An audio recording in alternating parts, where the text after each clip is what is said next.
Jogeshwari news मध्ये आपल्या सर्वांचं स्वागत आहे. 2017 नंतर आपण जी वाट बघत होतो ते 2025-26 निवडणुकीचा आता काही अवधीच तास बाकी आहेत.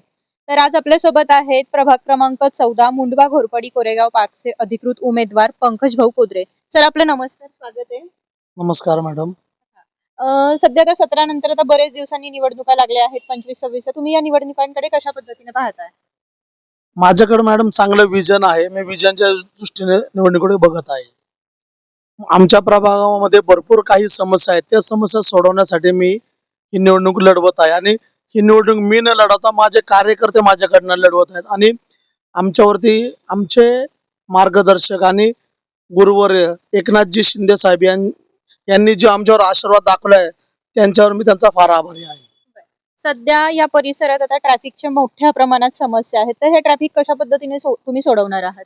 त्याचप्रमाणे पब्लिक ट्रान्सपोर्ट हा एक या भागात महत्त्वाचा आणि मुद्द्याचा विषय ठरतोय. तर याविषयी काय सांगाल? काय झालं मॅडम, या भागामध्ये ट्रॉफिकचा बरोबर समस्या भरपूर मोठी आहे. परंतु का लोक जागा देत नाही का, तर त्यांना त्यांच्या जागेचा मोबदला मिळालेला नाही. काही कवडीच्या भावामध्ये सरकार त्यांना पैसे देते आणि त्यांच्या एवढ्या मोठमोठ्या प्रमाणात आज जमिनी गेल्या, त्यांना मोबदला भेटला नाही. त्या जागेच्या बदल्यात त्यांना कुठं जागाही मिळालेली नाही. तर मी त्यांना ते मोबदला मिळवून द्यायचा प्रयत्न करणार आहे मॅडम. पब्लिक ट्रान्सपोर्टसाठी मी भरपूर प्रयत्न करणार आहे. सध्या तरी पब्लिक ट्रान्सपोर्ट मध्ये बसच्या एकदम कमी सुविधा आहेत, त्यामुळे महिलांचे अनेक प्रॉब्लेम होतात, शाळकरी विद्यार्थ्यांचे प्रॉब्लेम होतात. तर त्यावर तुम्ही कसं काय मार्ग काढणार आहात? मॅडम मी ऑलरेडी त्याच्यासाठी अर्ज वगैरे केलेला आहे. शिंदे साहेबांशी आमचं बोलणं झालेलं आहे. साहेबांचा सुद्धा आम्हाला पॉझिटिव्ह रिस्पॉन्स आलेला आहे. 100% त्याच्यावरती मार्ग निघणार आहे. आणि दुसरा एक महत्त्वाचा प्रश्न म्हणजे या प्रभागामध्ये पाण्याचा प्रश्न मोठ्या प्रमाणात उपस्थित होतोय. बऱ्याचशा भागांमध्ये कमी दाबाचं पाणी येतंय, त्यामुळे महिलांचे, घरगुती लोकांचे अनेकांचे प्रॉब्लेम होत आहेत. तर त्याविषयी काय सांगा? आता सध्या शिंदे साहेबांनी 24 आवर्स वॉटर म्हणजे 24 तास पाण्याची सुविधा केलेली आहे. आता सध्या त्या लाईनचं पाण्याची लाईन टाकण्याचं काम सुद्धा देखील या प्रभागामध्ये चालू आहे. एवढ्या 1 ते 2 महिन्यामध्ये घरोघरी 24 तास पाणी चालू होणार आहे.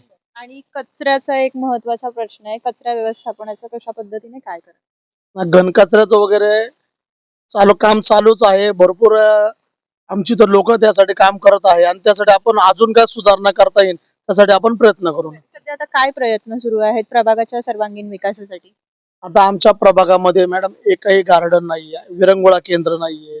आमचे जे वयस्कर लोक फिरतात त्यांना विरंगुळा केंद्र पाहिजे, त्यांचे एकमेकांशी मत परिवर्तन झालं पाहिजे, गप्पा गोष्टी मारा. त्यांना गार्डन नाहीये, एकही जिम नाहीये. आतली पण आणि ओपन जिम सुद्धा आमच्या मुलांना काही नाही. तुम्ही त्यासाठी प्रयत्न करा की त्यांना जेवढ्या जास्तीत जास्त सुविधा देता येईल त्यासाठी मी प्रयत्न करणार आहे. आणि या भागातील नागरिकांसाठी आता तुम्ही काय आवाहन कराल येत्या निवडणुकीत? मला शिंदे साहेबांनी, मी फार सर्वसामान्य घरातील मुलगा आहे. मला आणि माझ्या मिसेसला शिंदे साहेबांनी विश्वास ठेवून आमच्या दोघांनाही उमेदवारी दिलेली आहे. या उमेदवारीद्वारे मी एवढं सांगतो की साहेबांचा माझ्याकडे कल आहे की मी काहीतरी करून दाखवणार. मी जवळ काही माझ्याकडं पद नसताना सुद्धा मी मुंडवा प्रभागामध्ये स्मशानभूमीचे काम असन, ड्रेन लाईनचे काम असन, रोडचे काम असन, 3-3.5 कोटी रुपयाचा निधी आणून साहेबांच्या मार्फत मी मुंडवा प्रभागामध्ये आणि पुणे शहर प्रमुख प्रमोद नाना भांगरे यांच्या मार्फत मी या प्रभागामध्ये भरपूर कामं केली आहेत.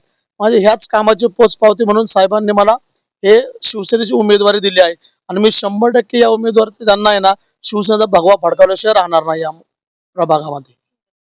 तुम्ही जोगेश्वरी न्यूजला भेट दिल्याबद्दल आपले खूप खूप आभार आणि पुढच्या वाटचालीसाठी हार्दिक शुभेच्छा.